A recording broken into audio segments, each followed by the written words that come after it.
Okay, girls, I know that you've all had an opportunity to read the recent report on 5 ways to be happy in a recession. You know, I got an email yesterday, and Gerald writes, depressing would be a profound understatement in describing the leading stories in today's newspapers. One headline reads bankruptcy rate soars 50%. Another announces GM to cut 10,000 salaried jobs. A third says housing starts tumble. The good life, as we have come to know it in more prosperous times, is vanishing like a morning mist. Well, you know, sweet surprises are already emerging from this very difficult time. Yesterday I saw a story. 2 Kansas moms have started something called coupon parties. And it's just going like a grass fire in the U.S., like Tupperware parties.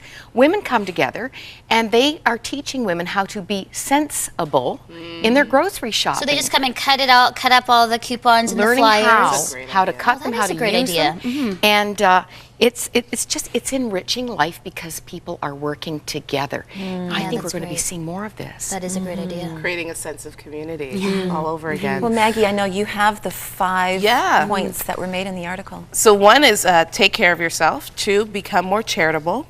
3, spend more time and money on enjoyable activities.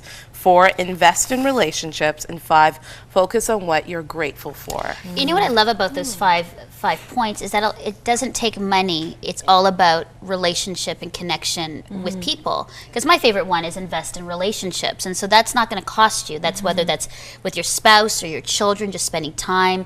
Simple things, having dinner, going for a walk. And so I think, you know, in a time like this, in recession, it's all about going back into relationships, forming community, you know, and I think those are all really key points. And do you know that was the #1 New Year's resolution for 2009? What's that? Spending more time with family and friends. It also happens to be, do you remember the Time Magazine survey, 2005? It is the #1 best way to infuse your life with more joy and happiness. Isn't that One interesting? another, kind of a biblical concept. Isn't that interesting? Because, you know, you feel like when you have less, you think that you'd be less happier. And to be able to go back to relationship and realize that that is the most important thing. That's what ultimately makes us happy. It makes you think that maybe those things that were making me happy when I did have money really wasn't doing the job, and I just needed to spend more time with my friends what's and new more he time did with on my family.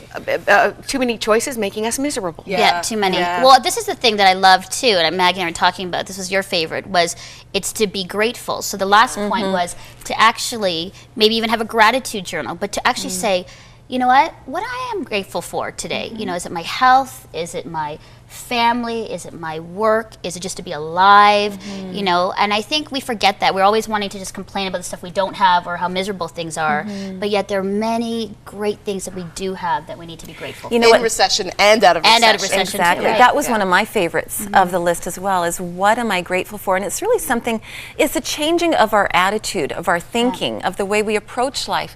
And it's something that we can relate to our kids as well. I know when I'm driving in the car with my kids and I see a beautiful sunset, I just have to point out, look at how gorgeous the sky is right now.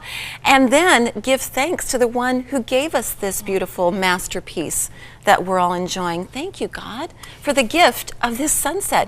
And to look for things to be grateful for, and then to give thanks to the one who gave them to us. Well, it was really great because after we came back from your house for a Christmas party, I think I shared this before, Pete and I were in the car and we looked at each other and we said, what a great night with great friends and opportunity. So from your house to our house, we did a thank you God back and forth in the car. And it was pretty amazing because at first you're going, well, thank you for you, Pete. He's like, thank you for, you know, God, thank you for Melinda. But then it started getting into our family and just all these really great blessings that we've had in our life. And it totally changed our perspective for days and weeks because of that. And I think that's something that we could all do.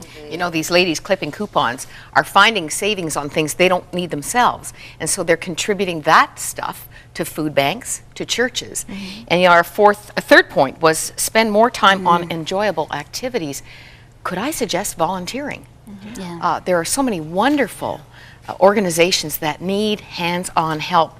And you know, even okay, this is a bit of a sidebar, but American Idol, if you watch what these kids are going through and their grief in being ousted, part of it is the loss of the community they've enjoyed. I think they have been deepened and enriched by connecting with other people.